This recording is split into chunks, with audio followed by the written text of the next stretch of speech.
हरे कृष्णा। तो आज सभी भक्तों का स्वागत। माता जी की यात्रा कैसे रही सब? कब आए आप लोग? कल दोपहर में। हरि बोल।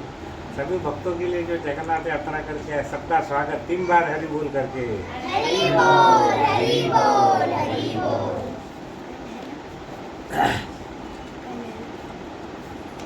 तो आज हम आप थोड़ा आगे आ जाइए सब, क्योंकि अभी माइक नहीं है। हाँ, माइक नहीं है आज। एक्चुअली प्रभु जी लोग बहुत कम है, तो कुछ माता जी इधर भी बैठ सकते हैं, ऐसा नहीं तो आगे आ जाओ। बच्चे लोग इधर आ जाओ सब। बच्चे लोग इधर आओ। माता जी इधर, प्रभु जी उधर। इकडे बसा, हाँ, इकडे बसा। जवळ जवळ बसा.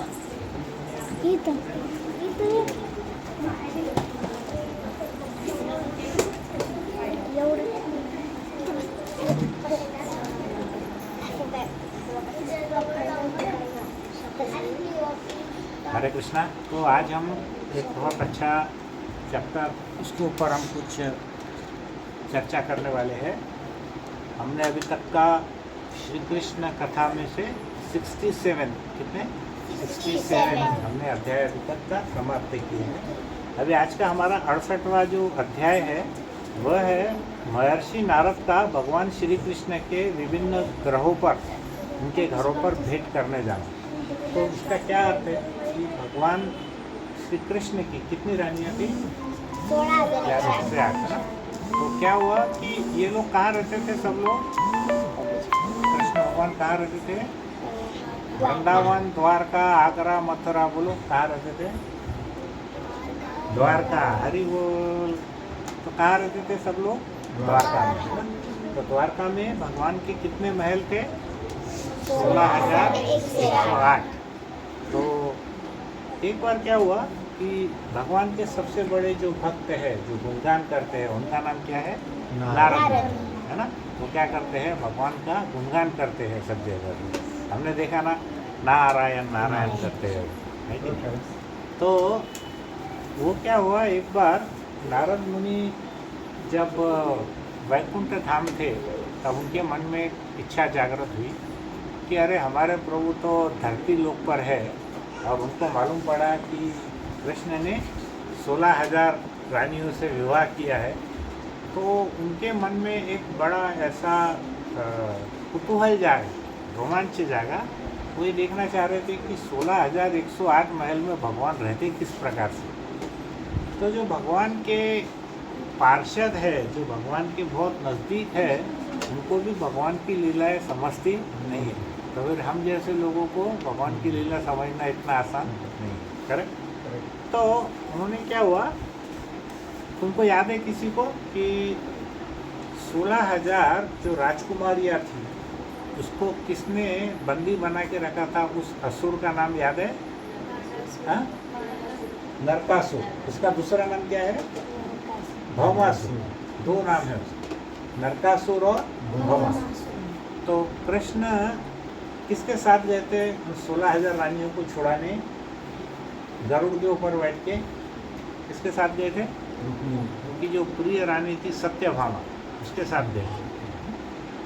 उसका वर्णन हमने पहले सुना था कि उसके जो किला था आजू बाजू ऐसे इलेक्ट्रिक के करंट छोड़े हुए थे उस टाइम पे। अब वो कैसे था पता नहीं है। और उसके आजू बाजू बहुत सारी ऐसी नदी थी, उसके अंदर में मगरमच्छ थे।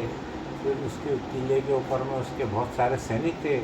तो उन सभी के साथ भगवान ने और सत्यभामा ने युद्ध किया और 16,000 उन राजकुमारियों को छुड़ा लिया। फिर वो राजकुमारी बोली कि प्रभु, उन्होंने पूछा कृष्ण ने कि भाई आपको कहाँ पे छोड़ना है? तो बोले प्रभु अब हमारा कोई नहीं है।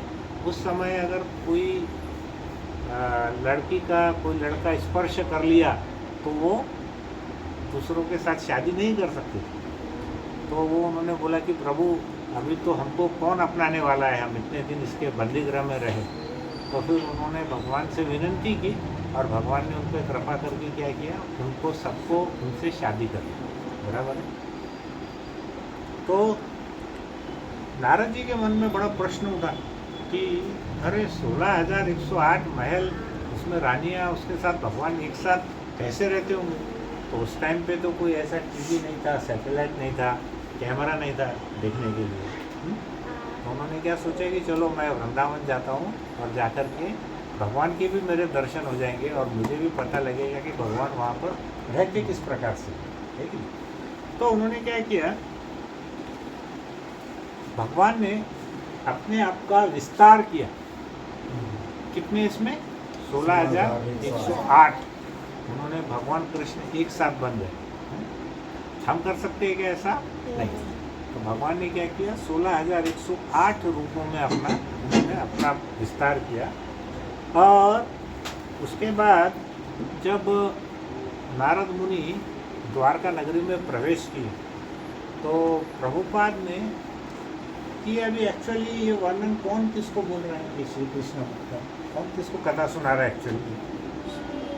हाँ, देखो हम भी बोल रहे हैं, आप सुन रहे हैं, वहाँ पे एक्चुअली कथा क्या चल रही है श्रीमद् भागवतम में? कौन किसको सुना रहा है? सुखदेव गोस्वामी परीक्षित महाराज।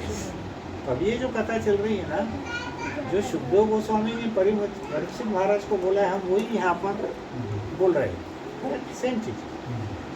तो यहाँ पर सुखदेव गोस्वामी ने द्वारका नगरी का वर्णन किया है। तो उन्होंने क्या बताया कि द्वारका नगरी इतनी सुंदर थी, इतनी सुंदर थी कि जैसे ही नारद जी वहाँ पर घुसे, उन्होंने देखा कि वहाँ पे बहुत सुंदर सुंदर ऐसे गार्डन है, उद्यान है, बगीचे, और वहाँ पे जो जितने भी झाड़ है वो फलों से लदे हुए हैं। मान के चलो आपको आम पसंद है तो ऐसे बहुत सारे आम के झाड़, उस पर ऐसा नहीं कि सिर्फ झाड़ है और कुछ नहीं है, खूब सारे आम उस पर लटके हुए हैं, है ना। किसी को सेब पसंद है तो सेब लटक रहे हैं, किसी को अंगूर है तो अंगूर, ऐसे अलग अलग फलों के बहुत सारे ट्रीज, बहुत सारे झाड़ वहाँ पे थे, उस पर खूब सारे फल लदे हुए थे।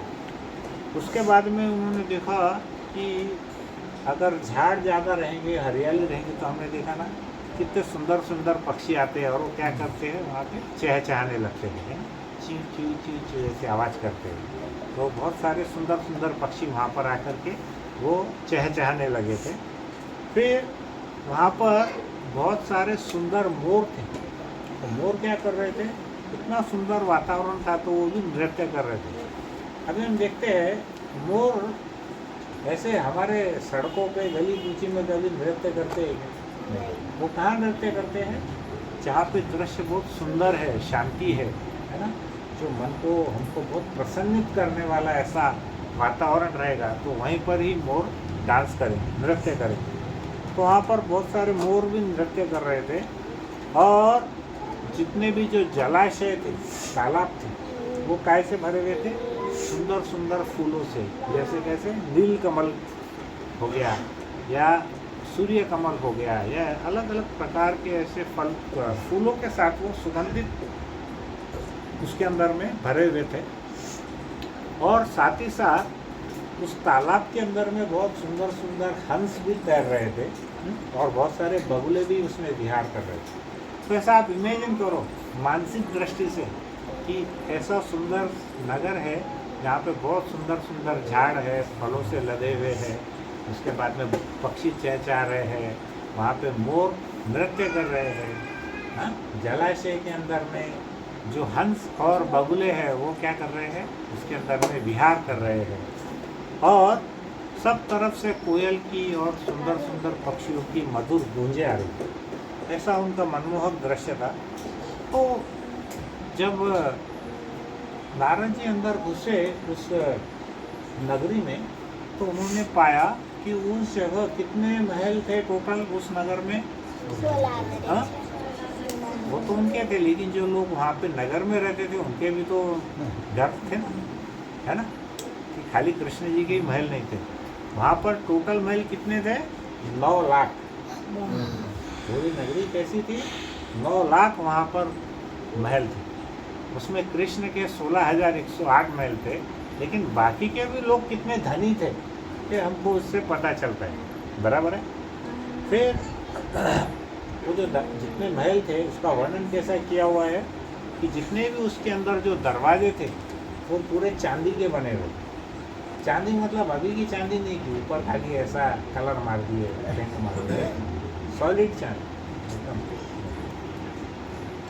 फिर उसमें अंदर जितने भी महल के अंदर में बहुत ही उच्च कोटि के संगमरमर लगे हुए। मेरे नाना जी ने एक घर बनाए थे 1957 में, तो वो घर पूरा मार्बल का था और उस पर नक्काशी चांदी की थी। तो हमारे घर में 50-60 साल तक लोग आके बोलते थे, अरे तो चांदी का घर है। तो मैं सोचता हूँ कि वो सिर्फ थोड़ा सा कार्विंग थी, अब ये तो कैसा है पूरा चांदी के दरवाजे ठोस चांदी के, है ना। कितने रईस लोग, कितने अमीर लोग थे ये लोग, हैं। और उसके बाद में उन्होंने बताया कि जो ऐसे कॉलम थे हमारे पास, तो कंक्रीट के कॉलम, उनके जो स्तंभ थे वो कैसे थे, वो पारस, नीलम और पन्ना जैसे रत्नों से जड़े हुए थे पूरे। और फर्श से इतना फर्श उसका चमचमा रहा था कि उसके फर्श के अंदर से ऐसी प्रभा निकल रही थी। प्रभा मतलब किरण, इतने चमक रहे थे अंदर से किरण निकली। अभी हम इतने सारे ट्यूबलाइट लगाए तो भी हमको लगता है अभी अंधेरा अंधेरा, लेकिन पहले क्या था, जमीन के नीचे से, फर्श में से भी ऐसे चमक निकल रही थी, हवा निकल रही थी। फिर उन्होंने क्या किया, पूरा वो जो बाज़ार था और शहर था वहाँ पर उन्होंने देखा कि वो जितने भी बाज़ार थे वहाँ पे सुंदर सुंदर तो घर थे, महल थे, और बहुत सारे सभागृह भी थे जहाँ पे मीटिंग वगैरह चलती है, वैसे सभागृह थे। और बहुत सारे देवालय थे, भगवान के बहुत सारे मंदिर भी थे वहाँ पे, और सुंदर सुंदर मंदिर थे। और मार्ग के कैसा दोनों ओर क्या थी, झाड़ियाँ थी, खूब सुंदर झाड़ियाँ थी। तो कोई यात्री अगर बाहर गांव से आएगा तो उस समय कार वार तो थी नहीं, 2 व्हीलर थी नहीं, सब कैसे आते थे, बैलगाड़ी से, घोड़े से या पैदल आते थे, बराबर।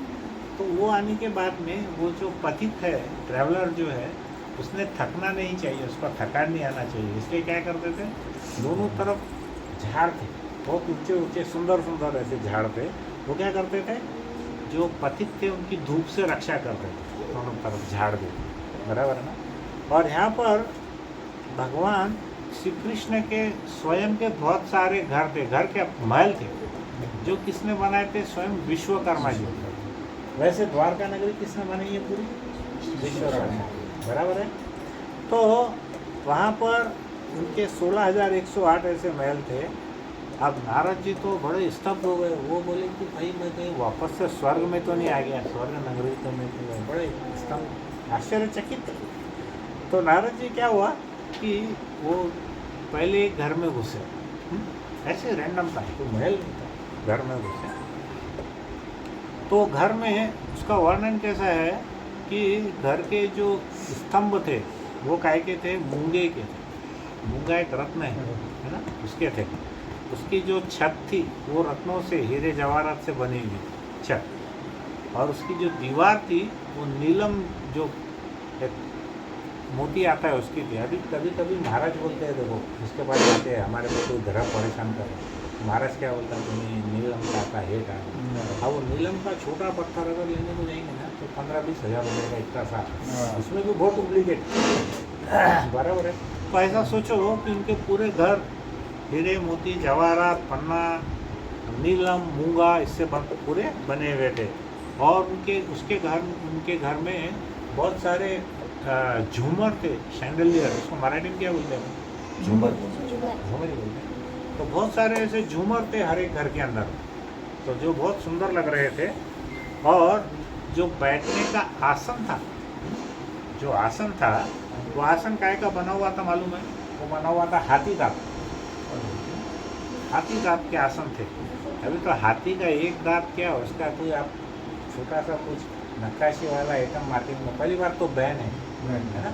और कभी आज से 20-30 साल पहले मिलते भी थे वो, कभी अब तो दिखते नहीं है, लेकिन बहुत महंगे आते थे, उस पर नक्काशी बहुत सुंदर होती थी, बारीक।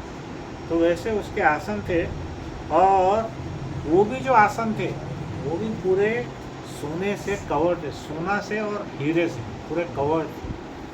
तो आप सोचो कितना रिच, कितना पैसा था उस समय।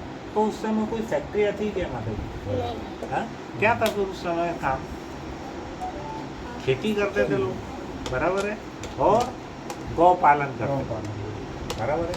और तो उस मेरे को नहीं लगता कि कोई फैक्ट्री में नेट गोल्ड बना रहे, किधर कोई कार बन रही है, ऐसा तो कुछ था नहीं। तो जो प्रभुपाद बार बार बोलते हैं ना कि जो हमारी वैज्ञानिक जीवन में ये सही में प्रगति है या अधोगति है, ये बड़ा क्वेश्चनेबल है। क्योंकि हमने जितनी भी चीज़ों का निर्माण किया, एक चीज़ अच्छी बनती है तो दो चीज़ उसके साथ में खराब भी आती है। तो हमको बहुत बैलेंस करके चलना चाहिए उसमें, बराबर है। तो ये ऐसा था। फिर उसके बाद क्या हुआ, हर एक घर के अंदर में वो लोग शाम में धूप जलाते थे। तो धूप जलाने के बाद में इतना सुगंधित धुआं बाहर आता था कि उस धुएं को जो पूरा ऐसा बादल बन जाता था, और उसको जो मोर है वो समझते थे कि ये बादल एक्चुअली बारिश वाले बादल है। वो क्या करते थे, वो जो धूप के जो बादल थे उस धुएं के, वो इतने मनमोहक और इतने सुगंधित थे कि वो उसको वर्षा के बादल समझ के मोर उस पर नाचने लगते थे। समझ में आया? वो समझते थे कि ये कौन से बादल है, जो वर्षा के बादल है। तो आपको मालूम है बारिश के बादल को देख के कौन नाचता है, मोर बहुत पंख फैला के नाचते थे। ऐसे मोर उसको नाचने लगते थे वहाँ पे। उन घरों के अंदर में बहुत सारे काम करने वाले दास भी थे, लेकिन वो दास भी कैसे थे, उनके बहुत सुंदर उत्तम कुर्ते थे, पगड़ियाँ थी, और उनके जो कुंडल थे कान में वो भी रत्नों के थे। अभी चांदी के भी कुंडल नहीं है ना।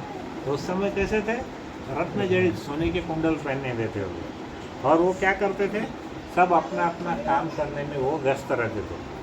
तो अब नारद जी ने देखा कुछ जाके अंदर, तो उन्होंने देखा कि रुक्मिणी जी बैठी है अंदर, वो क्या कर रही है, उनके साथ में हजारों दासियाँ हैं। और वो दासियाँ ऐसी नहीं है, वो भी उतनी तरुण है, बहुत सुंदर है और बहुत स्वच्छ है, और उन्होंने भी सब श्रृंगार किया हुआ है। और वो क्या कर रही है, भगवान कृष्ण की सेवा करने के लिए चारों तरफ बैठी हुई है। लेकिन रुक्मिणी जी क्या करती है, इतनी दासियाँ रहने के बाद भी वो खुद अपने हाथ में चंवर लेकर के भगवान को चंवर डुलाती रहती है, भगवान को हवा करते रहती है उसके अंदर। तो बोलने का अर्थ क्या है कि हमारे पास आर्थिक दृष्टि से कितना भी धन क्यों ना हो जाए, भगवान की सेवा हमें नौकरों के ऊपर नहीं देनी चाहिए। हमको क्या करना चाहिए, स्वयं अपने हाथों से करना चाहिए। करेक्ट। तो यहाँ पे हमको ये सीख मिलती है। फिर उसके बाद में क्या हुआ, ये सब दृश्य चल रहा था, तभी अचानक वहाँ पर नारद जी अंदर प्रवेश किए।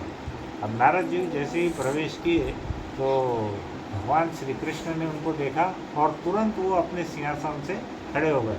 उन्होंने क्या किया, उन्होंने नारद जी को झुक करके धरती को उनको स्पर्श किया, उनके चरणों को भी स्पर्श किया, और फिर उसके बाद में जल से उनके चरण पखारे, और वो जो चरण का जो पानी है वो उन्होंने अपने सिर पे प्रक्षालन किया।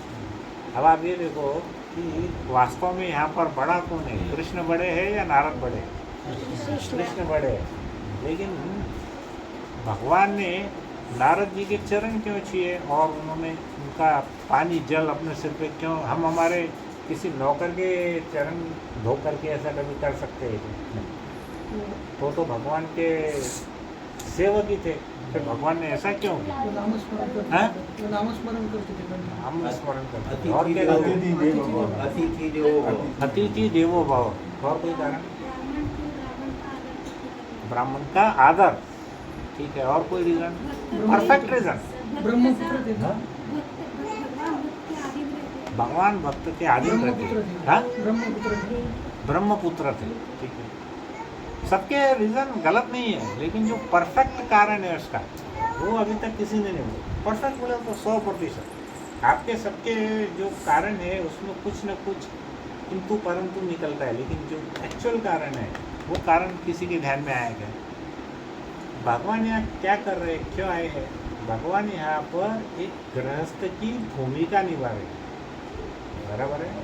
तो भगवान का कार्य क्या है कि जब वो गृहस्थ की भूमिका निभाते हैं तो हर गृहस्थ ने ब्राह्मण देवता का, किसी भक्त का आदर किस प्रकार से करना चाहिए, ये बताने के लिए वो स्वयं वैसा करते हैं। करेक्ट। अभी देखो, हम जैसे पिक्चर में जाते हैं, एक एक व्यक्ति ड्रामा में या पिक्चर में अलग अलग रोल निभाता है, बराबर है। अभी किसी ने शिवाजी महाराज का रोल निभाया तो 2 घंटे के बाद में बाहर भी निकला तो उसको 2-4 दिन शिवाजी घुसा रहता अंदर उसको, है ना। लेकिन वो है क्या शिवाजी? नहीं। ये तो भगवान गृहस्थ का रोल निभा रहे थे, लेकिन वास्तव में भगवान गृहस्थ है क्या? नहीं। तो भगवान ने क्या किया, जैसे हम बोलते हैं ना, जो भी बड़े व्यक्ति कार्य करते हैं छोटे व्यक्ति उसी का अनुसरण करते हैं, करेक्ट। तो भगवान यहाँ पर कौन सी भूमिका में निभाने आए थे? एक शादीशुदा गृहस्थ व्यक्ति। तो गृहस्थ का कर्तव्य क्या है ये बतलाने के लिए। अच्छा, वो कृष्ण जी तो उनको दंडवत करते थे, पानी भी धो के उन्होंने सिर पे पखारते थे, लेकिन नारद जी ने उनको ऐसे क्यों करने दिया? समझे क्या बात आप? कृष्ण ने तो किया, नारद जी ने ऐसे क्यों करने दिया? क्योंकि नारद जी को भी मालूम था कि ये भगवान क्या कर रहे हैं, गृहस्थ की भूमिका निभा रहे हैं, और ये सबको बतलाना चाहते कि एक आदर्श गृहस्थ व्यक्ति ने अपने जीवन में किस प्रकार से साधु संतों का स्वागत करना चाहिए। आया समझ में? तो आपके जितने भी उत्तर थे वो उत्तर भी सही थे, लेकिन ये उत्तर एकदम परफेक्ट है या नहीं? परफेक्ट। वो क्या कर रहे हैं? गृहस्थ की भूमिका निभा रहे हैं। तो गृहस्थ को कैसे आचरण करना चाहिए ये बतलाने के लिए उन्होंने ये सब लीला की। और इसी कारण से नारद जी ने भी कोई ऑब्जेक्शन नहीं लिया। नहीं तो कोई बहुत बड़ा व्यक्ति अगर हमारे पैर छुएगा तो हम मान के चलिए बहुत बड़े महाराज हैं, वो अगर किसी तुच्छ भक्त के पैर अगर छूने लगेंगे तो बोले अरे महाराज महाराज ऐसा मत करो, मैं पापी बन जाऊँ।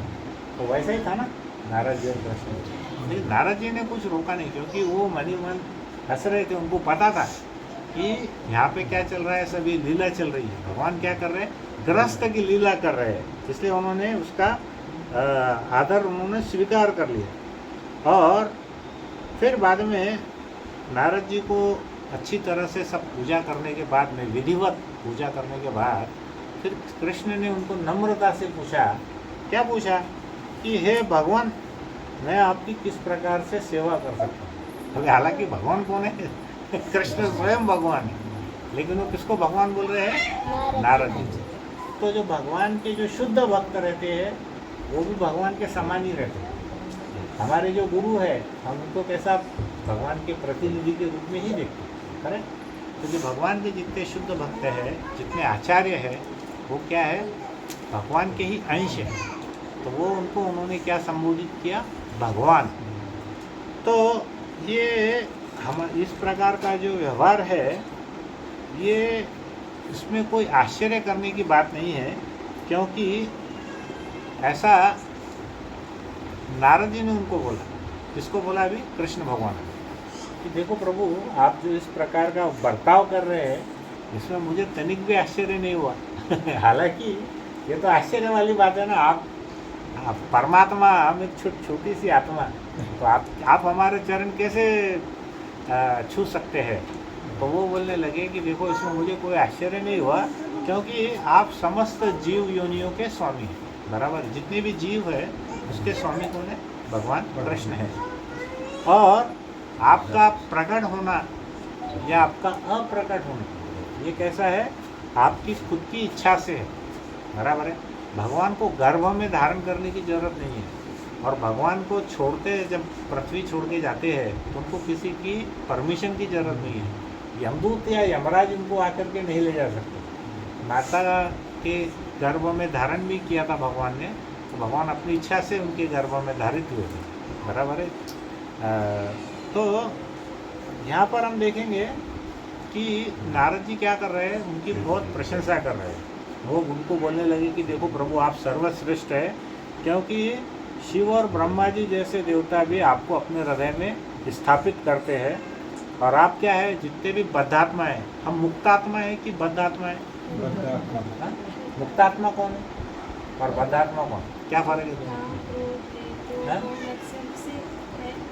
करेक्ट। जो सभी प्रकार की इंद्रिय तृप्ति से दूर रहते हैं वो कैसी है? मुक्तात्मा। और हम सभी प्रकार की इंद्रियों से बद्ध है, इसलिए हम क्या है? बद्धात्मा। तो वो बोलने लगे कि प्रभु, आप ही बद्धात्माओं के एकमात्र आश्रय है ना। और फिर उसके बाद फिर उन्होंने बोला कि प्रभु, आपने पूछा कि प्रश्न पूछते हैं ना नारद को कि मैं आपके लिए क्या कर सकता हूँ, तो उन्होंने उत्तर दिया कि प्रभु बस आप एक ही मेरे को वरदान दो कि मैं आपके चरण कमलों को कभी नहीं भूलूँ। आपको अगर मेरे को कुछ देना ही है तो क्या दो, मैं आपके चरण कमलों को कभी नहीं भूलूँ और मैं सदैव आपके चरण कमलों का स्मरण कर सकूँ। तो जो शुद्ध भक्त है वो भगवान को क्या मांगते हैं? वो क्या मांगते हैं? भगवान की भक्ति, है ना। और जो भक्त जिनके अंदर में सांसारिक इच्छाएं बहुत है वो भगवान से सांसारिक वस्तु मांगते हैं। लेकिन जब ध्रुव महाराज शुरू में भगवान के लिए तपस्या करने गए थे तो उनके मन में क्या विचार था कि जो मेरे पिताजी का राज्य है, जो मेरे दादाजी का राज्य है, उससे भी बड़ा राज्य मुझे चाहिए, ऐसा सोच के हो गए। लेकिन जैसे ही भगवान ने उनको दर्शन दिए और शंख उनके मस्तक पर लगाए तो उनका पूरा विचार चेंज हो गया। फिर उन्होंने क्या बोले कि प्रभु मुझे कुछ नहीं चाहिए, मुझे आपके भक्तों का संग चाहिए। ये जो 1 घंटा हम भक्त साथ में रहते हैं, प्रयास करते हैं, ये शास्त्रों के अनुसार सबसे दुर्लभ चीज़ है। इसका आपको अनुभव जैसे जैसे हम पुराने होते जाएंगे वैसे वैसे उतना अनुभव आने वाला है। बाद में क्या होने वाला है कि हम बाकी सभी चीज़ों के बगैर रह सकते हैं, लेकिन हम भक्तों के संग के बगैर, हम उनके भक्तों के बिना नहीं रह सकते। तो वैसे ही जो शुद्ध भक्त है वो भगवान के चरण कमलों के स्मरण के बिना नहीं रह सकते। तो यहाँ पर शिला प्रभुपाद कहते हैं कि एक शुद्ध भक्त चाहे नरक में ही क्यों नहीं जाता हो, बराबर है, लेकिन वो भी केवल यही इच्छा रखता है कि मैं भगवान के चरण कमलों को हमेशा याद रखूं। तो यहाँ पर चैतन्य महाप्रभु शिष्टाष्टकम में भी कहते हैं कि एक शुद्ध भक्त जन्म जन्मांतर को रोकना नहीं चाहता। वो बोलता है कि ठीक है, मुझे आप भगवत धाम में मत भेजो, मुझे आप कहीं पे भी डालो, लेकिन वो क्या बोलते हैं, न धनम न जनम न सुंदरी कविताम व जगदीश कामये मम जन्मनि जन्मनेश्वरी भगवत भवताद भक्ति अहेतु की त्वरी। मुझे धनम भी नहीं चाहिए, पुनर्जन्म भी नहीं चाहिए, मुझे कोई कविता मतलब सुंदर सुंदर मेरे फॉलोअर्स मतलब मुझको, हाँ नहीं, मेरे चेले डिसाइपल्स, हाँ डिसाइपल्स भी नहीं चाहिए, और या मुझे कोई स्त्री भी नहीं चाहिए, कुछ भी नहीं चाहिए।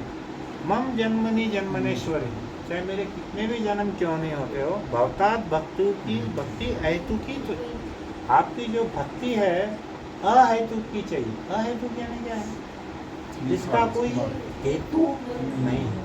अभी हम हेतु के हिसाब से भक्ति कर रहे हैं तो उसमें और भिखारी में क्या फर्क है? भिखारी क्या करता है, सड़क पे भीख मांगता है, बड़ा आदमी क्या करता है, मंदिर में जाके भीख मांगता है तो दोनों ही भिखारी ना। तो इसलिए चैतन्य महाप्रभु बोलते हैं अहेतु की, उसका कोई हेतु नहीं। हेतु नहीं रहेगा तो हम क्या करेंगे, भगवान की सेवा करेंगे, भगवान की भक्ति करेंगे, यही मांगने वाले।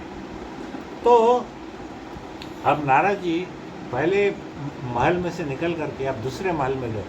ऐसे 10, 12, 15 महल में वो जाते हैं। थोड़े थोड़े में वर्णन करेंगे कि हर जगह पे कृष्ण क्या कर रहे थे, उसका एक वर्णन है इसके अंदर में। तो यहाँ पर वो दूसरे महल में गए तो भगवान क्या कर रहे थे, वहाँ पर चौपड़ खेल रहे थे। तो हमने देखा ना महाभारत में चौपड़ खेल। उनके साथ कौन था, उनका कजिन ब्रदर उद्धव और उनकी रानी, वो भी वहाँ पर बैठ के चौपड़ खेल रहे थे। फिर अब वो दूसरे महल में गए तो वहाँ पर दूसरे कृष्ण थे वही, लेकिन एक्सपेंशन था। जब उन्होंने देखा नारद आ रहे तो वो ऐसे उठ गए जैसे पहली बार ही थे। फिर उठे, फिर उनको अपना चरण प्रक्षालन किए, उनको प्रणाम किए, उनको आसन पे बिठाए, बोले प्रभु मैं आपकी क्या सेवा कर सकता हूँ, ऐसा उनको बोलने लगे। और उन्होंने बोला, नारद जी को बोला कि मुनिवर आप तो आत्मसंतुष्ट है, आपको वैसे किसी चीज़ की जरूरत नहीं है, लेकिन हम गृहस्थ है, हमारा कर्तव्य है कि हम आपको पूछना चाहिए कि आपको कुछ चाहिए तो हमको आप आज्ञा दो, हम उसको आपके लिए प्रस्तुत करेंगे। तो नारद जी को तो भगवान के विषय में अब सब गैप था, और वो क्या किए, बिना कुछ वहाँ सर कहे बिना वो वहाँ से खिसक गए, फिर तीसरे महल में चले गए, फिर मांगे नहीं, तीसरे महल में वहाँ पर देखा कि भगवान क्या कर रहे हैं, उनके जो छोटे छोटे बच्चे हैं उनके बच्चों के साथ में वो खेल रहे हैं। हाँ, फिर चौथे महल में गए तो वहाँ पर देखा कि भगवान क्या कर रहे हैं, स्नान करने की तैयारी कर रहे हैं वहाँ पर।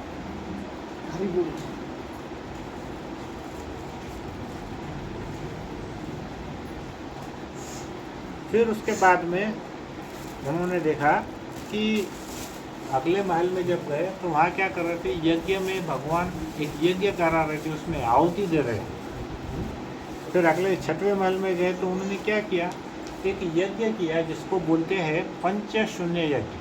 पंचशून्य यज्ञ ऐसा शास्त्रों में कहा जाता है कि हर गृहस्थ को करना चाहिए। क्यों करना चाहिए? क्योंकि 5 प्रकार के पाप प्रत्येक व्यक्ति करता है, अलग अलग प्रकार से। तो उसमें से कुछ पाप ऐसे हैं, जैसे हम आग जलाते हैं, अग्नि जलाते हैं, तो उसमें भी कई सारे कीड़े या जंतु मरते हैं, बराबर है।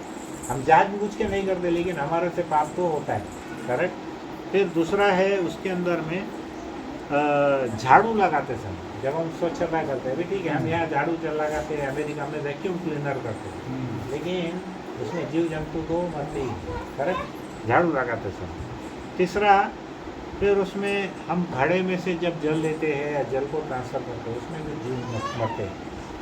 फिर जब हम कुछ नहीं तो पैदल चलते हैं, तो पैदल चलते समय भी चींटी छोटे छोटे कुछ न कुछ जीव जंतु मरते हैं। इस प्रकार के 4-5 टाइप के जो पाप है, हर व्यक्ति चाहे या न चाहे उससे होते ही है अनजाने में, करेक्ट। तो इसके लिए ये यज्ञ बहुत ज़रूरी है, जिसको कौन सा यज्ञ बोलते हैं, पंचशून्य। तो वहाँ पर वो देख रहे थे कि बहुत सारे यानी एक जगह पर भगवान वो यज्ञ करा रहे थे। बाद में उन्होंने क्या किया, एक जगह पे देखा वो ब्राह्मणों को भोजन करा रहे थे।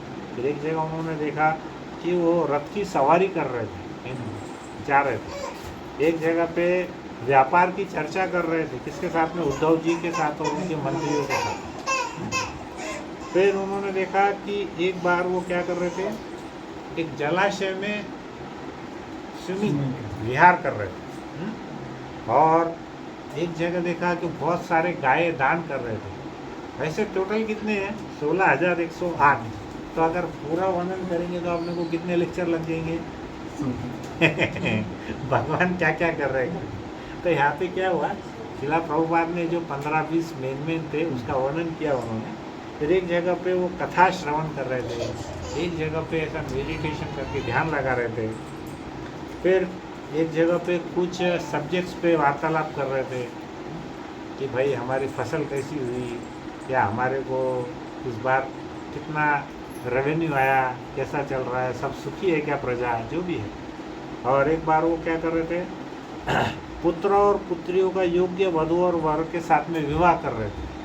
तो एक घर में उन्होंने देखा कि उनकी पुत्री की विदाई हो रही है, और दूसरे घर में देखा तो उनकी पुत्र वधू आ रही है, ऐसा भी उन्होंने देखा। तो नारद जी बड़े चकरा गए, बोले भाई ये सब बड़ा अजीब सा लग रहा है मेरे को, लेकिन उनको पता था कि ये भगवान है। और उसके बाद में क्या हुआ कि भगवान अलग अलग जगह जाकर के देखा तो भगवान कहीं पे मंदिर बनवा रहे थे, कहीं पे विश्रामालय बना रहे थे। ऐसे जन कल्याण के बहुत सारे कार्य भी भगवान कर रहे थे। और एक बार उन्होंने देखा कि जो भगवान है वो क्या कर रहे हैं, वन में जाकर के, जंगल में जाकर के जो पशु है उनका शिकार कर रहे हैं, बराबर है। अब आप लोग समझाओ कि हमारे इसमें तो पशु हत्या बैन है, हम लोग किसी की भी हत्या नहीं करते। तो फिर ये जो वर्णन है ये सही है, भगवान जो कर रहे हैं सही है या गलत है? हाँ, जिस पशु की हत्या करेंगे उसका उद्धार हो जाएगा, ठीक है। और गृहस्थ आश्रम गृहस्थ आश्रम में जी रहे थे ना, इसलिए गृहस्थ आश्रम में हर एक गृहस्थ को अनुमति नहीं है प्रभु। जो क्षत्रिय है केवल क्षत्रियों को यह परमिशन, उसमें भी सबको नहीं है। उसमें जो राजा के प्रमुख सिपाही है या राजा स्वयं है उनके लिए है। तो उनको क्यों परमिशन है मालूम है कि इसमें कारण ऐसा है कि एक तो जंगल के अंदर में बहुत सारे पशु जो है बहुत हिंसक रहते हैं, वो क्या करते हैं, उत्पात मचाते जंगल के, तो उनको कंट्रोल करना बहुत ज़रूरी है।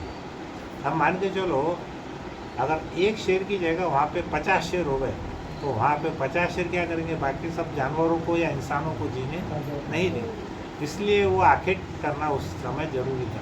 और वो क्या करते थे, उनका जो हत्या है निर्दयता से करते थे, प्रेम से नहीं करते थे। क्यों करते थे?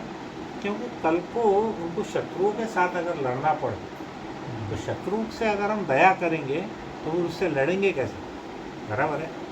क्योंकि कुछ बातें ऐसी है कि जिसको हम न चाहते हुए भी लड़ना पड़ता है। जैसे हम देखेंगे अभी महाभारत का युद्ध जो हुआ, कृष्ण तो दूत बन के गए थे, क्या बोला था, 5 गांव दे दो। हमारे महाराज ने क्या बोला, दुर्योधन ने, सुई के सामान जमीन भी नहीं दूंगा, लो, और सुई भी नहीं होना तो पूरे 100 के 100 के अंदर भाले। और कितने लोग मरे महाभारत में पता है आपको, कितने लोग मरे टोटल? 64 करोड़। कितने? 64 करोड़ लोग मरे। 1947 में हमारा जब देश आज़ाद हुआ, जब हमारी जनसंख्या 45 करोड़ थी, आज 145 हो गई। 100 साल, 100 साल भी नहीं हुए, अभी 80 साल ही होंगे, 75 साल ही होंगे। अभी आ रहे कितनी, 145। जब कितनी थी, 45। अब ये जो हमारी जनसंख्या बढ़ रही है, तो कभी कभी टेंशन आता है। अगर आप भारत के नक्शे को देखेंगे, दुनिया के नक्शे में, तो इतना सा भारत दिखता है, उसमें 145 करोड़। अभी इधर और किधर विस्फोट होने वाला है क्या संख्या का, जनसंख्या का, तो फिर क्या करने का? तो फिर ऐसा लगता है पढ़ने के बाद में एक आधा महाभारतवाद में होंगे यार, है कि नहीं? सीधा 60-70 करोड़ साफ। भगवान तो खुद बैलेंस करेंगे ना प्रभु, हम नहीं कर रहे तो क्या है, हम कंट्रोल नहीं कर रहे तो भगवान करेंगे। तो ऐसा उन्होंने देखा, तो वो क्या करते थे, वहाँ पर क्षत्रियों को कंपलसरी था कि समाज में शांति करने के लिए आखेट करना जरूरी है। और वहाँ पर कहीं उन्होंने देखा एक जगह कि भगवान ऐसे गुप्तचर बने हुए अपने, उन्होंने पूरा वेशभूषा बदल लिए और जाकर के ऐसे एक साधारण व्यक्ति के जैसा वो क्या कर रहे हैं, उनके नगर में जाकर के देख रहे हैं कि कोई काम कर रहा है या कोई घूस ले रहा है, कोई चोरी कर रहा है, कोई बदमाशी कर रहा है, उसका वो देख रहे थे। तो भगवान क्या कर रहे थे, एक सामान्य व्यक्ति की भूमिका निभा रहे थे इसमें, पूरे इसमें। तब नारद जी बड़े प्रसन्न हो गए, उन्होंने मुस्कान आई उनके चेहरे पे। उन्होंने भगवान को बोला कि आप समस्त सिद्धियों के स्वामी हो, है ना, भगवान के पास सभी सिद्धियाँ हैं, सभी योगियों के ध्यान के केंद्र भी आप हैं, जितने भी हैं। और 14 लोक में जितने भी देवता है, वो सब किसका ध्यान करते हैं, भगवान कृष्ण। इवन शिव जी और ब्रह्मा जी भी किसका ध्यान करते हैं, भगवान श्री कृष्ण का। तो आप सबके आराध्य भगवान हैं। तो उन्होंने इतना ही बोला कि प्रभु, मैंने तो आपकी जो ये अंतरंगा शक्ति है, ये अभी देख करके मैं तो बड़ा मस्मराइज्ड हो गया, मतलब मैं बड़ा अचंभित हूँ कि ये इतने सारी लीला आप अकेले कैसे कर पाते हैं। तो उन्होंने फिर क्या किया, भगवान को दंडवत प्रणाम करके उनसे आशीर्वाद मांगा कि प्रभु आप मुझको आशीर्वाद दे, ताकि मैं समस्त ब्रह्मांड में आपके जितने भी कार्य है, दिव्य कार्य है, आपका यश गान है, उसका मैं पूरी ब्रह्मांड में उसकी कीर्ति को फैला सकूं। ऐसा करके फिर नारद जी वहाँ से चले गए।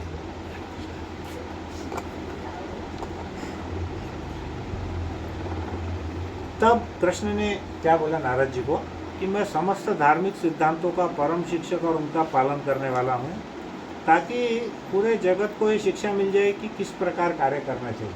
मैंने जैसे बोला था कि जैसे बड़े लोग काम करते हैं, छोटे लोग क्या करते हैं, उसी प्रकार वो उनका कॉपी करते हैं, वैसे ही काम करते हैं।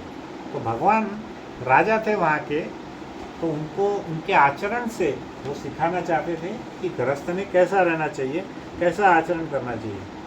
और भगवान कृष्ण की अंतरंगा शक्ति के बारंबार दर्शन करके नारद मुनि के आश्चर्य की सीमा नहीं रही।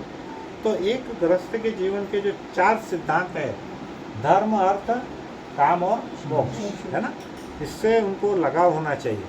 लेकिन अभी आप ध्यान से सोचें, हम कलयुग में क्या कर रहे हैं, धर्म, अर्थ, काम और मोक्ष में किसको पकड़ दिए और किसको छोड़ दिए, धर्म को छोड़ दिए, छोड़ दिए, अर्थ को पकड़ लिए, पकड़ लिए, काम को पकड़ और मोक्ष को, छोड़ दिए। है ना।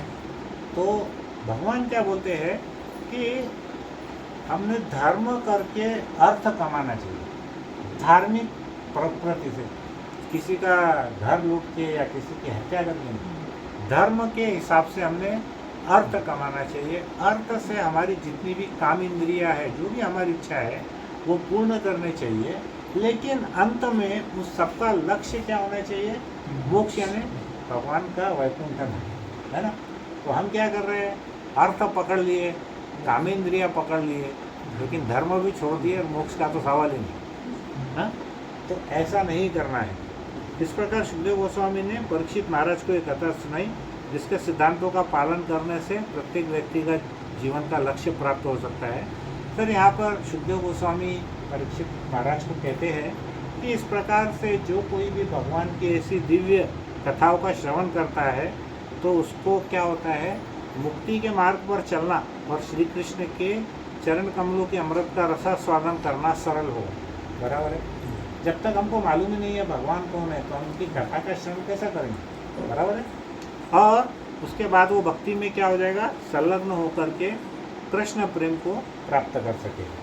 तो ये जो हमारा अध्याय था, ये क्या था कि नारद जी का श्री कृष्ण भगवान के विभिन्न ग्रहों पर, ग्रहों मतलब एक्चुअली महल थे, वहाँ पर उनका भेंट करना। तो ये समझ में आया सबको कि ये पूरा टॉपिक जो था, यहाँ पर क्या हो रहा है कि नारद जी कृष्ण जी के अलग अलग महलों में जाते हैं, वहाँ पर वो विजिट करते हैं, भगवान की लीलाएं देखते हैं। और भगवान ये बताना चाह रहे हैं इस अध्याय से, उसका सारांश ये है कि भले ही मैं भगवान क्यों न हूँ, लेकिन अभी मेरा अवतार कैसा हुआ है? एक गृहस्थ के रूप में हुआ है। तो गृहस्थ का कर्तव्य क्या है कि उसने ब्राह्मण की सेवा किस प्रकार करनी चाहिए, फिर उसने यज्ञ कैसे करने चाहिए, जन कल्याण के कार्य कैसे करने चाहिए। उसका जो आश्रम है, जैसे ये क्षत्रिय थे तो ये आकेट करते थे, लेकिन अगर कोई ब्राह्मण है तो उसने क्या करना चाहिए? सभी को कथाएं सुनानी चाहिए, भगवान की सेवा करनी चाहिए। कोई वैश्य है तो वैश्य के लिए क्या क्या कार्य है? उसने व्यापार करना चाहिए, वाणिज्य, गौपालन और खेती, ऐसे 3 कार्य बताए हुए हैं वैश्य के लिए। और शूद्र के कार्य क्या है? जितने भी समाज के अंग सबकी सेवा करें। बराबर, ऐसे सब उन्होंने यहाँ पर बतलाए। तो यहाँ पर हमारा एक जो अध्याय है वो हमारा अभी समाप्त होता है। अभी हमारे पास में एक 15 मिनट का ही टाइम है। तो हम 15 मिनट में क्या करेंगे? माता जी जगन्नाथ रथ यात्रा के बारे में बताएंगे। तो जगन्नाथ रथ यात्रा में कौन कौन आपके साथ गए थे माता जी? आप अकेले गए? यहाँ पे नहीं, यहाँ पर अपने भक्तों में से कोई गया? यहाँ पे नहीं आए थे। तो यहाँ पे मंठा के हाँ। डॉक्टर है, शिंदे डॉक्टर, अच्छा, वो, और उनके मेडिकल वाले अमोल मोहन भैया, वो अभी नहीं आए हैं। वो शाम नहीं ठीक है ना। तो आपको छोड़ करके बाकी को तो कोई भक्त अभी नहीं गए ना जगन्नाथ रथ यात्रा में? मैं 2007 में गया था, 2007 में ना। तो वहाँ पे जब देखा था मैंने, तो मैं चप्पल पहन के चला गया था, स्लीपर पहन के, और भगवान के रथ को भी हाथ लगाया, खींचा भी। इतने में क्या हुआ, पीछे से 250-300 लोग एकदम से मेरे ऊपर में गिरे, और मेरा उनका जो पैर था मेरे स्लीपर में अटका, और मैं ऐसा नीचे गिरने वाला था कि वो जितने वहाँ के वो जो SRP के लोग थे, स्टेट रिजर्व पुलिस के, उन्होंने एकदम बहुत आश्चर्य के तरीके से पकड़ लिए मेरे को, और मैं बच गया। नहीं तो क्या होता है कि अगर आप एक बार सामने गिर गए तो आपके ऊपर से कितने लोग जाने वाले आपको ही मालूम नहीं है। हाँ, तो बहुत ही रिस्की है वो एक्चुअल में। लेकिन अब जहाँ पे श्रद्धा का सवाल है, तो फिर श्रद्धा के लिए तो लोग रिस्क लेते ही, बराबर है। अब कहाँ जाते हैं लोग? केदारनाथ जाते हैं, अमरनाथ जाते हैं, है ना, कहाँ यात्रा करते ही है।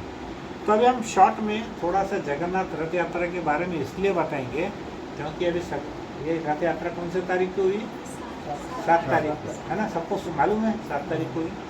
और अभी हम थोड़ा सा जगन्नाथ रथ यात्रा का महत्व सुनेंगे, समझेंगे। तो जिंदगी में एक बार सभी माताएं, सभी प्रभु जी कम से कम मन में सोचेंगे वहाँ पे जाने का, बराबर है ना। अगर हमको उसका महत्व ही मालूम नहीं रहेगा तो हम कहीं जाएंगे क्या यात्रा में? नहीं। अभी कितने लोग आए थे माता जी यात्रा में, अंदाजा? वहाँ पे मैं गया था माता जी जब 15 लाख लोग थे, अभी 20 लाख के ऊपर थे लोग। कितने? हाँ, 20 लाख इतने लोग थे वहाँ। तो सबसे पहली बात वहाँ पर इस रात सबसे मोटा मोटा प्रश्न है कि जगन्नाथ जी के रथ का और भगवान जी की वो जो रस्सी है उसका क्या महत्व है, किसको पता है? क्यों क्यों लोग वहाँ पे जाके रथ को खींचना चाहते हैं या रस्सी को हाथ लगाना चाहते हैं? क्या कारण? भगवान को द्वारिका से वो आपने जो रीज़न बताया वो उसका साइंटिफिक रीज़न, वो मतलब कैसा रीज़न है कि भाई वो उसका महत्व इन द सेंस वो कहाँ से कहाँ जा रहे हैं वो भगवान की स्टोरी में आएगा। लेकिन एक कॉमन मैन, सामान्य व्यक्ति जिसको कुछ पता नहीं, लेकिन उसको एक चीज़ पता है, हर एक को पता है, क्या है? मृत्यु। सबको पता है ना कि आने वाली है, सबके लिए आगे पीछे। तो ऐसी क्या चीज़ है कि जो जगन्नाथ का जो रथ है हमारे मृत्यु से कनेक्टेड है, वो पूछ रहा हूँ। अंतकालीन अंतकाले नमामि स्मरण मुक्तो कलेवर। एक्चुअली क्या है, भगवान क्या बोलते हैं भगवत गीता में कि जो अंत समय में मेरा ध्यान करेगा, मेरे को याद करेगा, तो वो कहाँ जाने वाला है? मेरे धाम में आने वाला है। ये बात तो सबने सुना है ना, सुना है ना प्रभु जी? अंतकाल में भगवान का स्मरण करेंगे तो हम कहाँ जाएंगे?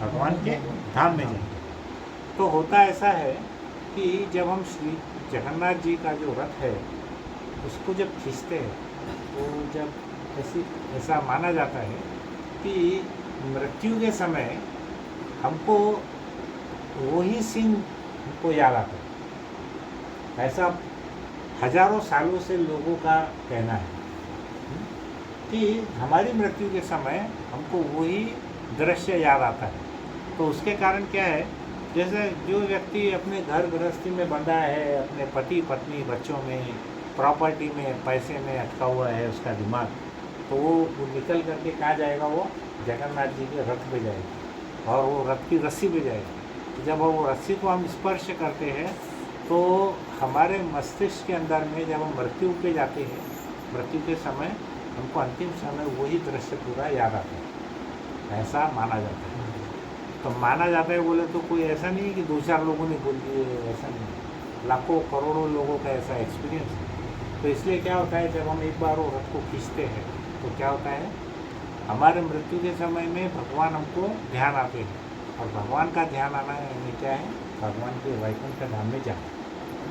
वैकुंठ का क्या मतलब है? जहाँ पर कोई कुंठा नहीं है। कुंठा यानी क्या? चिंता। ये हमारा जो लोग है ये क्या है? कलह का युग है, कलयुग है।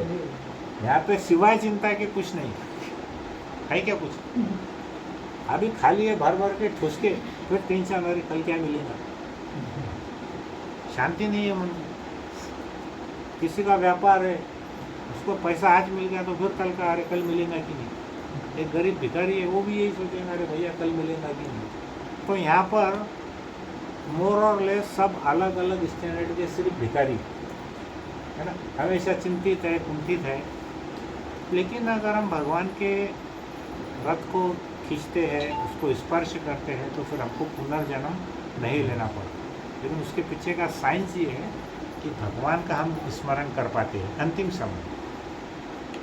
भगवान के नाम जगन्नाथ क्यों है? जगत के नाथ। क्या है वो? जगत के नाथ है, बराबर है।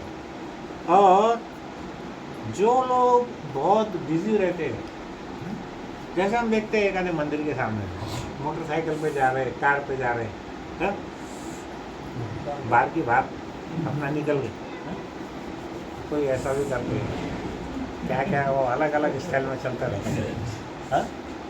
क्रिश्चियन लोग भी करते हैं ऐसा ही, तो कुछ तो अपना चलता रहता उनका। तो भगवान क्या सोचते हैं कि जो बहुत बिजी है, जो मेरे मंदिर में आ नहीं सकते, तो भाई वो बिजी है तो चलो मैं उनको दर्शन दे देता हूँ। इसलिए भगवान बहुत कृपालु है। एक बात ऐसी है, जब हम बीमार होते हैं तो हम कहाँ जाते हैं? किसके पास जाते हैं? डॉक्टर के पास में। लेकिन हम अति बीमार है, बहुत ज़्यादा बीमार है, तब क्या होता है? नहीं, तब कौन आता है? डॉक्टर घर पे आता है। हम जा सकते हैं क्या वहाँ? तो उसी प्रकार से कलयुग में हमारी अवस्था कैसी है, सब आईसीयू के मरीज है। आईसीयू बोले तो क्या, इंटेंसिव केयर में पड़े हुए हम। बाहर दिख रहा सब अच्छा है, मानसिक रूप से सब बीमार है। तो भगवान क्या करते हैं, जो ऐसे चिंताग्रस्त लोग हैं वो बोलते हैं ठीक है तुम अंदर नहीं आते ना, तुम इतने जो बीमार कम है वो भगवान के दर्शन करते हैं, जो बहुत ज़्यादा बीमार है हल भी नहीं सकते, भगवान बोलते जाने दो, मैं तुम्हारे लिए दर्शन देने मैं बाहर हूँ। हमने हर जगह देखा कि दो प्रकार के वहाँ पर भगवान के विग्रह रहते हैं, एक तो अर्चे विग्रह रहते हैं और दूसरे उत्सव विग्रह रहते हैं। अर्चे विग्रह तो एकदम बड़े रहते हैं जो मंदिर में रहते हैं।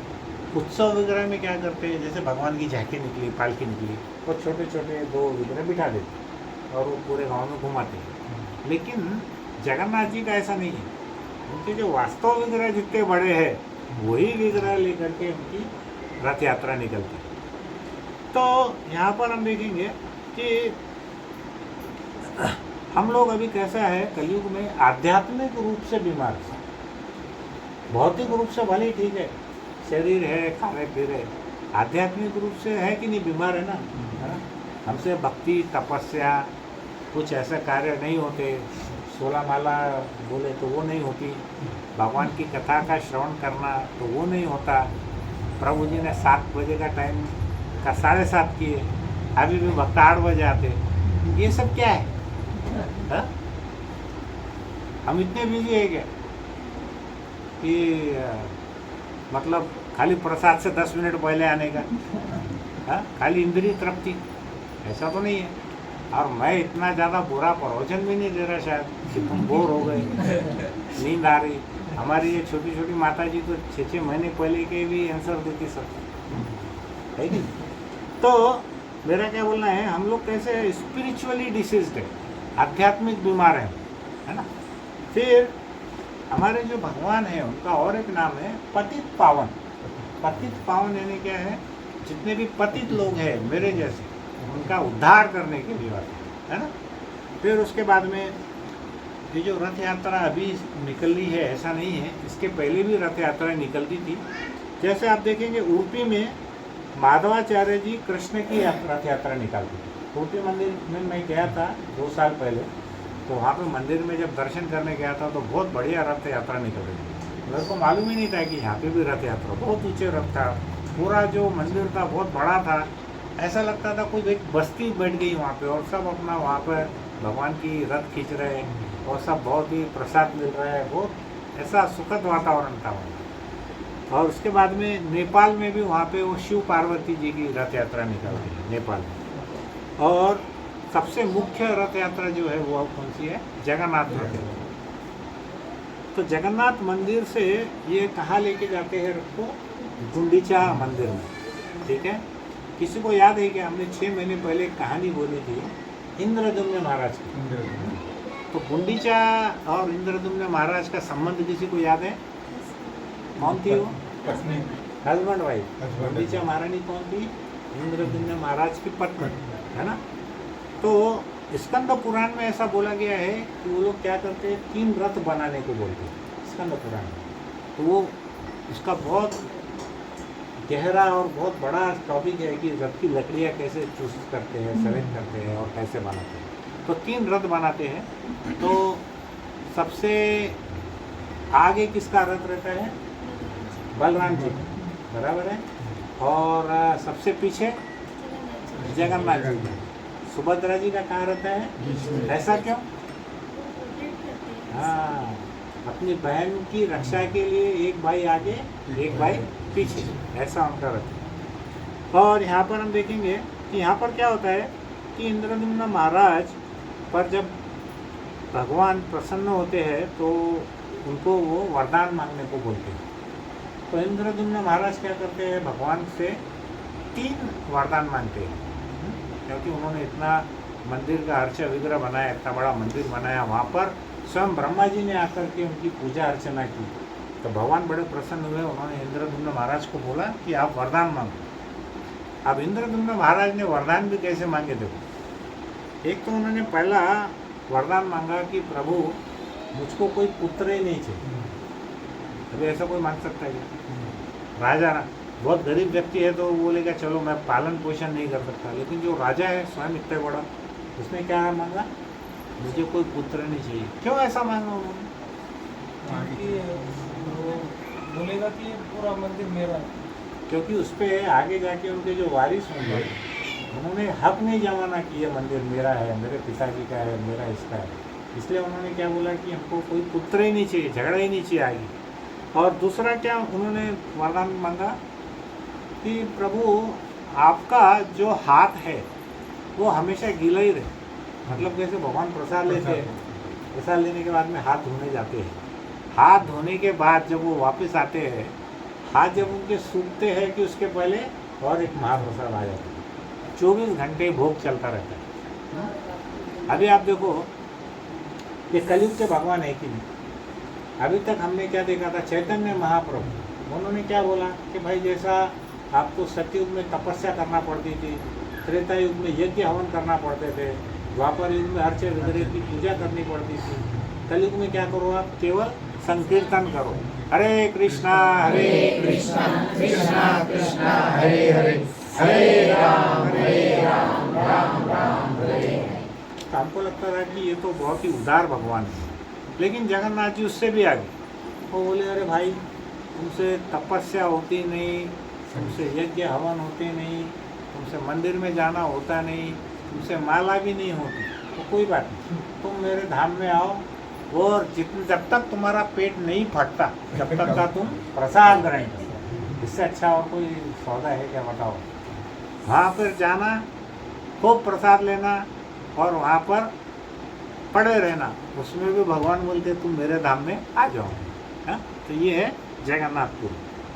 तो यहाँ पर हाँ, फिर ये दूसरा वरदान था कि 24 घंटे का भोग। और तीसरा वरदान ये मांगा कि प्रभु आपको अगर आराम करना है तो हमारे जो मनुष्य जाति है उनको आपको 21 घंटे दर्शन देना पड़ेगा और 3 घंटे बाकी आपको क्या करना है कब।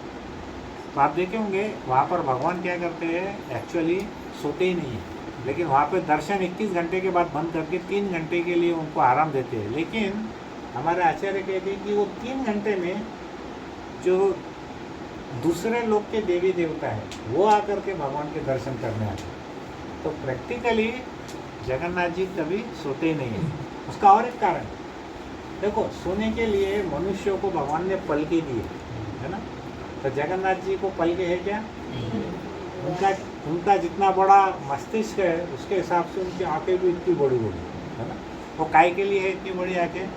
देख सके कि मेरे भक्त कहाँ पे है।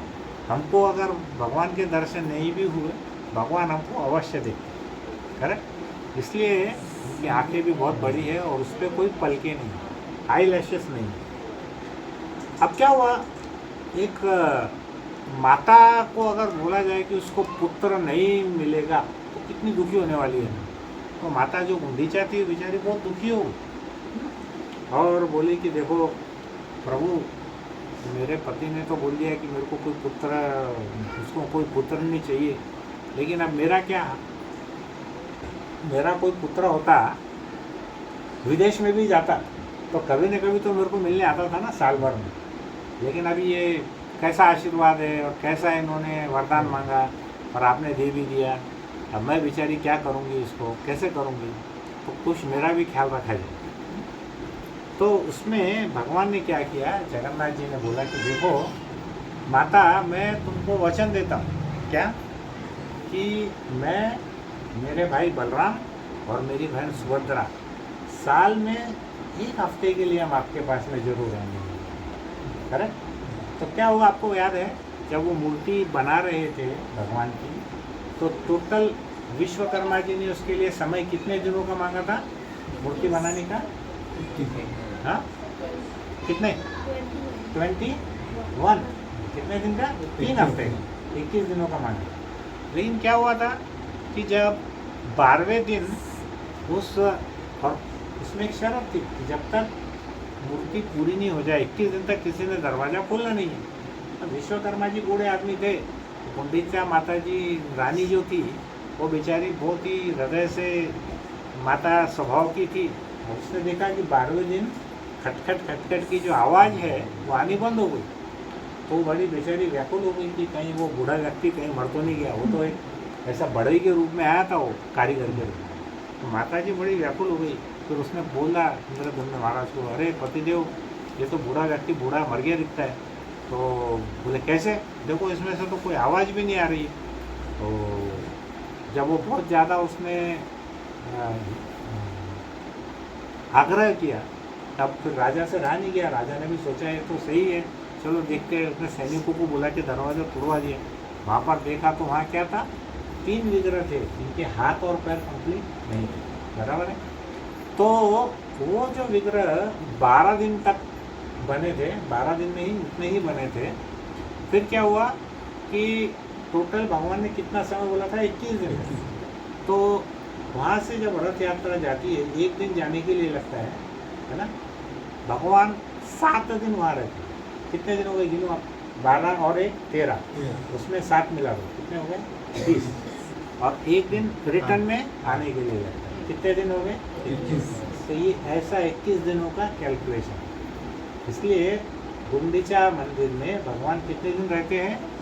7 दिन। उनके पुत्र के रूप में रहते हैं, क्योंकि भगवान ने वचन दिया था कि हम आपके पास में रहेंगे। तो वहाँ पर हम देखेंगे कि जब हम जगन्नाथ यात्रा में जाते हैं तो हम किसके किसके संपर्क में आते हैं। एक तो वहाँ की धूल के संपर्क में आते हैं। अभी क्या होता है, अभी वहाँ पे पानी का फव्वारा चालू रहता है सबको, क्योंकि गर्मी भी रहती है। तो पुराने समय में तो धूल उड़ती थी, तो धूल से और भी भक्त सुंदर दिखते हैं। ऐसा ही वर्णन एक आया था हमारे इसमें कि जब भीष्म पितामह युद्ध लड़ रहे थे, है ना, तो उनका नाम क्या था, पार्थ सारथी रूप में मुझको मृत्यु चाहिए, ऐसा वो बोलते थे। पार्थ सारथी के दर्शन करते हुए, तो जब वो भगवान से युद्ध कर रहे थे तो कैसा उनका शरीर था, पूरा धूल से दूषित था, पसीना आ रहा था, हाथ में तलवार थी, तीर धनुष था, और वो युद्ध कर रहे थे। लेकिन भगवान भी उसी प्रकार से थे, वो भी धूल दूषित थे और उनको भी पसीना आ रहा था। लेकिन भीष्म पितामह वो रूप को देख करके एकदम मंत्रमुग्ध हो गए। तो वैसे ही यहाँ पर जब भक्त खूब पसीना आ रहा है, वहाँ बहुत गर्मी रहती है, बहुत पसीना आता है, वहाँ पर हवा बहती रहती है, धूल बहती रहती है ना। और केवल भगवान की एक झलक पाने के लिए, एक दर्शन पाने के लिए सब लोग लालयित रहते हैं कि भगवान की एक बार कहीं से हमको दर्शन हो जाए। तो ये तीनों के संपर्क में जब कोई व्यक्ति आता है तो वो व्यक्ति परम शुद्ध हो जाता है, ऐसा शास्त्र कहते हैं। तो ये कैसा हुआ, देखो एक आखिरी का जो बहुत ही महत्वपूर्ण पॉइंट है वो इसके अंदर मैं बताना चाहता हूँ कि जो जगन्नाथ जी का मंदिर है वो किसका प्रतीक है और क्यों है। वो है द्वारका का प्रतीक। भगवान द्वारका में कौन से भाव में रहते हैं? ऐश्वर्य भाव में। इतना सबको पता है। जगन्नाथ जी भी कैसे ऐश्वर्य भाव में, वो वहाँ पे मुरली बजाते घूम रहे हैं, वो उनके पास में भोग है, उनके पास मुकुट है, सब उनको 56 भोग लगा रहे दिन भर। तो जगन्नाथ जी कौन से भाव में है? द्वारका के ऐश्वर्य भाव में। ये जो गुंडीचा मंदिर है ये कैसा है? गुंडीचा माता का जो भाव है वो कैसा भाव है? भाव उसका माधुर्य भाव है। तो वो क्या चाह रही है वहाँ पे कि भगवान मेरे पास आए। उसको उदाहरण देते हैं, उसकी तुलना करते हैं वृंदावन से। तो भगवान कहाँ से कहाँ जा रहे हैं? द्वारका मतलब कहाँ पे है? द्वारका गुजरात में है, और वृंदावन कहाँ पे है? उत्तर प्रदेश में। तो भगवान गुजरात से निकल करके कहाँ आ रहे हैं? उत्तर प्रदेश में आ रहे हैं। मतलब कहाँ से? ऐश्वर्य भाव से निकल के भगवान माधुर्य भाव में आ रहे हैं। लेकिन उसी प्रकार क्या होता है कि भगवान कुरुक्षेत्र में जब जाते हैं तो वहाँ पे सब वृंदावन की गोपियाँ रहती है, राधा रानी रहती है, उनको पूरा भगवान के बारे में वो 100 साल हो जाते हैं उनको मिलके। तब वो बहुत ही व्याकुल रहती है। तब भगवान वहाँ मिलते हैं तो भगवान को मिल करके वो इतनी प्रसन्न होती है। तो पहली बार राधा रानी इतने सालों के बाद उनको कैसे देखती है कि बहुत ही राजा के रूप में देखती है। लेकिन उनको ये रूप पसंद नहीं आता। वो कृष्ण को बोलती है कि चलो हम हमारे जो वृंदावन में जैसा रूप था ना हमारा ग्वालों का, हम वैसे ही रूप में रहेंगे। तो क्या हो रहा है, इधर से कुरुक्षेत्र से गोपियाँ उनको खींच के ले जा रही है वृंदावन, और उधर जगन्नाथपुरी से उनको भक्त खींच के ले जा रहे हैं वृंदावन। तो यहाँ पर हमारे आचार्यों ने बहुत अच्छा एक एक्सप्लेनेशन दिया। वो ये बताते हैं कि जो जगन्नाथपुरी का जो मंदिर है वो किसका रिफ्लेक्शन है, किसका प्रतीक है, वो है ऐश्वर्य भाव का, बराबर है। गुंडीचा मंदिर किसका प्रतीक है, हाँ। और यहाँ पे जो ये कुरुक्षेत्र है वहाँ पर कैसा हो रहा है कि चैतन्य महाप्रभु राधा रानी के भाव में प्रकट हुए हैं, तो वो खींच करके ले जा रहे हैं उसको गुंडीचा में, तो वो है औदार्य भाव। आया ध्यान में? 3 भाव है भगवान के, कौन से है बताओ? माधुर्य भाव, औदार्य भाव और ऐश्वर्य भाव। तो ऐश्वर्य भाव कहाँ पे है? जगन्नाथपुरी का मंदिर है, बराबर है। माधुर्य भाव कहाँ पे है? गुंडीचा मंदिर में, जो कि वृंदावन भी है। और कुरुक्षेत्र किसका प्रतीक है? औदार्य भाव का, भगवान वहाँ उदारता से है। तो ऐसा जो संगम है ये केवल जगन्नाथ रथ यात्रा में ही देखने को मिलता है, जहाँ भगवान के तीनों भाव एक साथ प्रकट हैं। माधुर्य भाव, ऐश्वर्य भाव और औदार्य भाव, तीनों भाव वहाँ पर प्रकट है। ऐसा भाव कॉम्बिनेशन और पूरे जगत में भगवान का कहीं भी देखने को नहीं मिलेगा। मेरे को ये बात बहुत बहुत बहुत अच्छी लगी कि इसका जो कंपैरिजन है, इसके बारे में जो हमारे महान आचार्यों ने जिसे उसके बारे में बताया है कि हमको धाम में क्यों जाना चाहिए। अगर हम धाम में जाते हैं केवल वहाँ की डस्ट धूल मिल गई, वहाँ की हवा मिल गई, या भगवान का हमने एक ग्लांस कर लिया, कुछ नहीं तो हमने सुदर्शन चक्र का ही दर्शन कर लिया, तभी हमारे दर्शन पूर्ण हो जाते हैं। तो यहाँ पे भगवान क्या करते हैं, 15 दिन बीमार हो जाते हैं, उनका जब स्नान कराते हैं 15 दिन बीमार हो जाते हैं। तो बीमारी में क्या होता है, कभी भी कोई भी व्यक्ति बीमार होता है तो उसकी सेवा का मौका किसको मिलता है? जो उसके घर का सबसे नज़दीक का व्यक्ति, बराबर है। जैसे एक पुत्र हो या पुत्री हो, उसकी सेवा सबसे अधिक कौन करती है? माँ करती, क्योंकि सबसे नज़दीक रहती। तो वैसे क्या होता है, यहाँ पे 15 दिन में जो एक शवर जाति के लोग हैं, शवर जाति के लोग भगवान की सेवा करते हैं। शवर जाति वास्तव में शूद्रों से भी नीचे जाती है, लेकिन भगवान उनको बहुत पसंद करते हैं। उसके बाद में यहाँ पर हम देखेंगे कि आसाम के एक बार मुख्यमंत्री आए थे वहाँ पे, कहाँ पे? जगन्नाथपुरी में। अब देखो, मैंने एक बार देखा कि बहुत सारे पॉलिटिशियन, भले ही हम उनको कुछ गलत सलत भी बोलते हैं, लेकिन उनका जो IQ लेवल है, उनका जो सोचने का लेवल है, वो बहुत ही अलग रहता है सबसे। तो उसने क्या बोला कि इनका जो नाम है जगन्नाथ, यानी लॉर्ड जगन्नाथ, पूरे जगत के स्वामी हैं, इनका नाम ऐसे ही नहीं पड़ा। एक व्यक्ति ने पूछा कि फिर कैसे पड़ा? तो बोले देखो यहाँ पर सब कलर है। बोले कैसे? बोले एक काला कलर है जगन्नाथ जी का, है ना। बलराम जी का कलर कैसा है? गोरा है। सुभद्रा जी का रंग कैसा है? पीला है। और सुदर्शन चक्र का रंग कैसा है? लाल है। तो दुनिया के अंदर जितनी जाति है, अब आप ध्यान से सोचो, इन 4 रंग के अलावा कोई जाति है क्या? पहले ध्यान से सोचो। काले कलर के कहाँ के लोग हैं? अफ्रीका, बराबर है। गोरे कलर के लोग कहाँ पे हैं? यूरोप, बराबर है। फिर उसके बाद में और कौन सा कलर बोले उन्होंने? पीला कलर। पीला कलर किसका है? मंगोलियन, चाइनीज लोगों का पीला कलर। और लाल कलर या ब्राउन कलर वो किसका है? हमारे भारतीय लोगों का, जो भारतीय मूल के लोग, बराबर है। अभी 4 कलर के अलावा और कोई कलर है क्या? बराबर है ना। तो चूँकि पूरे पृथ्वी के 800 करोड़ लोगों जितने भी है, वो पूरे कलर इनके अंदर में समाये है, इसलिए इनका नाम जगन्नाथ है। तो ऐसा उन्होंने बताया, तो बहुत लोगों ने खुशी से तालियां बजाई कि देखो कितना अच्छा उन्होंने, कितना सोच है अलग टाइप की उनकी। तो भगवान ऐसे ही जगन्नाथ नहीं है, जगत के नाथ नहीं है। जितने भी लोग हैं इस पृथ्वी पर, उन सभी के कलर इन 4 कलर के अंदर में आकर के मिल जाते हैं। ठीक है। तो फिर यहाँ पर हम देखेंगे कि उड़ीसा के राजा वहाँ पे सोने के झाड़ू से उनके लिए सड़क को साफ करते हैं और वो सेवक की भावना से वो क्या करते हैं, रास्ता क्लीन करते हैं। फिर गुंडीचा में जब भगवान जाते हैं तो उनका पूरा मार्जन करते हैं, क्लीनिंग करते हैं उसकी। वो भी एक पूरा अपने आप में एक लेक्चर है।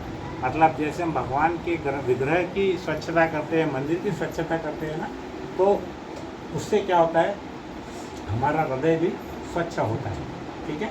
तो हमारे पास में कुछ ज़्यादा समय नहीं था, फिर भी मैंने कोशिश किया कि थोड़ा सा एक फूल नहीं तो फूल की पाकड़ी कुछ बताई जाए जगन्नाथ मंदिर के रात्र यात्रा के बारे में।